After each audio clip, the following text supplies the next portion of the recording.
2024 के आम चुनाव का वक्त अब बड़ी तेजी से नजदीक आ रहा है। ऐसे में तमाम सियासी दांव पेच चल रहे हैं। शहमात का दौर भी तेजी से आगे बढ़ रहा है। ऐसे में 15 अगस्त को प्रधानमंत्री नरेंद्र मोदी ने लाल किले से हुंकार भरी और कहा 2024 में हम फिर आएंगे। इस सवाल को लेकर पोलस्टर्स इंडिया नाम की सर्वे एजेंसी ने सर्वे शुरू किया। नतीजे पीएम मोदी की भविष्यवाणी को सही साबित करते नजर आ रहे हैं। पोलस्टर्स इंडिया के सर्वे में सबसे पहले सवाल यही किया गया कि क्या 2024 में पीएम मोदी फिर से लाल किले पर वापस आएंगे, और जवाब में 54% लोगों ने हामी भरी। वहीं 37% लोगों का जवाब ना में रहा, जबकि 9% लोगों ने कहा कि वो कह नहीं सकते। सर्वे के दौरान यह भी सवाल पूछा गया कि अविश्वास प्रस्ताव से किस गठबंधन को फायदा हुआ, यानी अविश्वास प्रस्ताव से एनडीए को फायदा हुआ या फिर आईएनडीआईए गठबंधन को। सवाल के जवाब में 62% लोगों ने कहा कि एनडीए को अविश्वास प्रस्ताव से फायदा हुआ। वहीं 40% लोगों ने आईएनडीआईए गठबंधन के पक्ष में वोट किया। वहीं 8% लोगों का जवाब कह नहीं सकते था। चलिए अब इस रिपोर्ट के जरिए उन आंकड़ों को भी समझते हैं जो 2024 की सियासी तस्वीर के संकेत दे रहे हैं।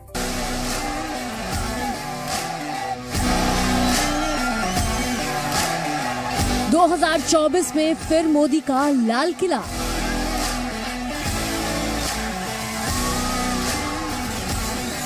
दो 2024 के लिए बीजेपी की राह आसान।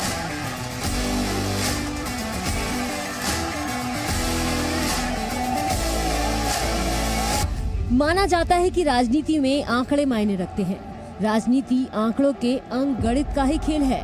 ये बात मोदी शाह के दौर की बीजेपी बखूबी जानती है। चुनाव छोटा हो या बड़ा, हर मौके पर मोदी शाह ने ये साबित किया है कि जीत हमेशा बड़ी होती है। और जब बात 2024 की हो तो फिर बीजेपी नरेंद्र मोदी की हैट्रिक के लिए कोई कसर नहीं छोड़ेगी।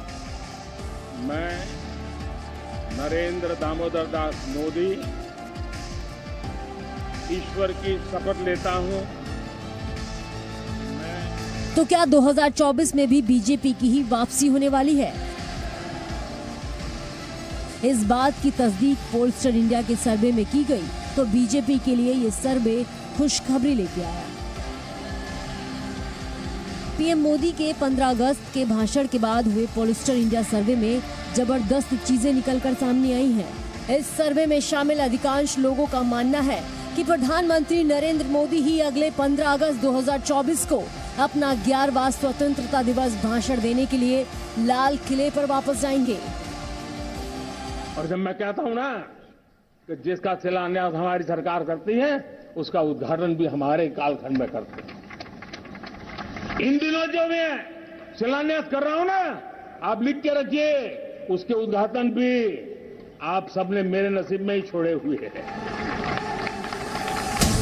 ऐसे में सवाल उठता है कि विपक्ष के ताजा बने गठबंधन इंडिया का क्या होगा? तो इसका जवाब है कि मोदी मैजिक के लिहाज से इंडिया गठबंधन को अभी कड़ी मशक्कत करनी होगी और प्रधानमंत्री नरेंद्र मोदी पर काबिज जनता के भरोसे को हिला पाना फिलहाल मुमकिन नजर नहीं आ रहा है, क्योंकि अब लोकसभा चुनाव में महज 8 महीने ही शेष बचे हैं। 54% लोगों का मानना है कि 2024 में एक बार फिर से बीजेपी की सरकार आएगी। 37% लोगों का मानना है कि कांटे की टक्कर होगी, जबकि सिर्फ 9% लोगों का मानना है कि बीजेपी अगली बार सरकार नहीं बना पाएगी। वहीं पोलस्टर इंडिया के सर्वे के मुताबिक विपक्ष द्वारा लाए गए अविश्वास प्रस्ताव से बीजेपी को फायदा हुआ है। 52% लोगों का मानना है कि अविश्वास प्रस्ताव से विपक्ष को नहीं बल्कि बीजेपी को ही फायदा हुआ है, जबकि 40% लोग मानते हैं कि अविश्वास प्रस्ताव से इंडिया गठबंधन को लाभ हुआ है। संसद में भाषण को लेकर भी लोगों ने अपनी राय रखी। 52% लोगों ने माना कि नरेंद्र मोदी का भाषण बेहतर था, जबकि 39% लोगों ने राहुल गांधी के संसद में दिए भाषण को बेहतर बताया। पिछली बार उत्तर भारत और पश्चिम भारत में एनडीए ने 220 सीटें जीती थी। इन दोनों ही जगहों के मतदाता एक बार फिर से भरोसा जता रहे हैं, तो दूसरी तरफ पूर्व और दक्षिण के मतदाता मानते हैं कि 2024 चुनाव में चुनावी मैदान अभी सबके लिए खुला हुआ है। जाहिर है इस सर्वे से ये भी साफ हो गया है कि लगातार 9 साल के बाद भी प्रधानमंत्री नरेंद्र मोदी का जादू बरकरार है और जनता का पीएम मोदी के चेहरे पर भरोसा कायम है। ब्यूरो रिपोर्ट, जी मीडिया।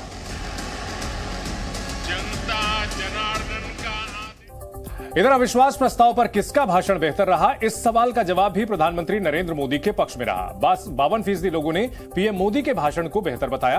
39% लोगों ने राहुल गांधी के भाषण पर सहमति की मुहर लगाई। वहीं 9% लोगों का जवाब कह नहीं सकते का रहा, यानी अनिर्णय की स्थिति रही।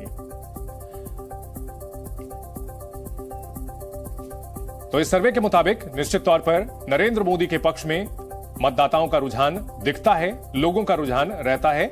वहीं हाल ही में कांग्रेस नेता रणदीप सुरजेवाला ने बीजेपी के मतदाताओं को जो राक्षस कहा था और श्राप तक दिया था, इसी बयान पर जब पोस्टर्स इंडिया ने लोगों से सवाल किया और उनकी राय जानी तो 62% लोगों ने सुरजेवाला के बयान से असहमति जताई। 18% लोग सुरजेवाला के बयान से सहमत भी रहे। वहीं 20% लोगों ने कहा कि हम इस बारे में कुछ कह नहीं सकते।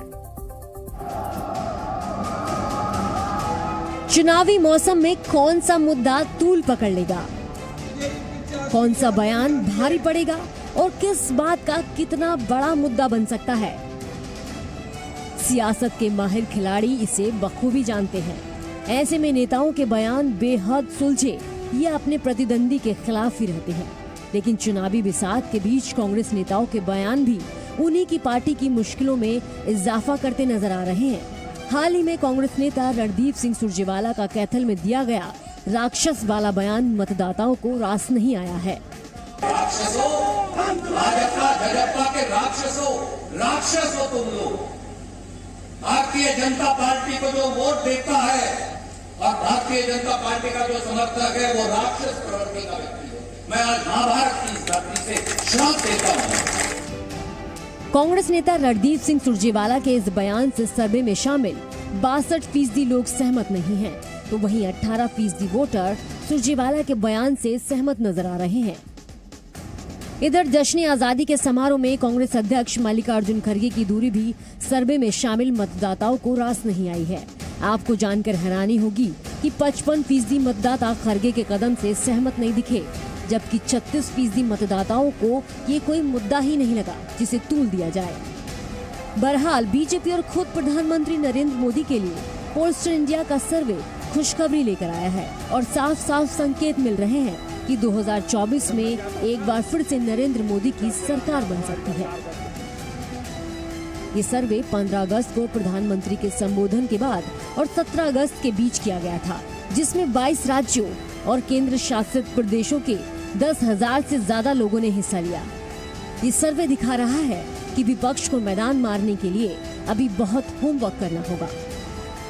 ब्यूरो रिपोर्ट, जी मीडिया। जी न्यूज़।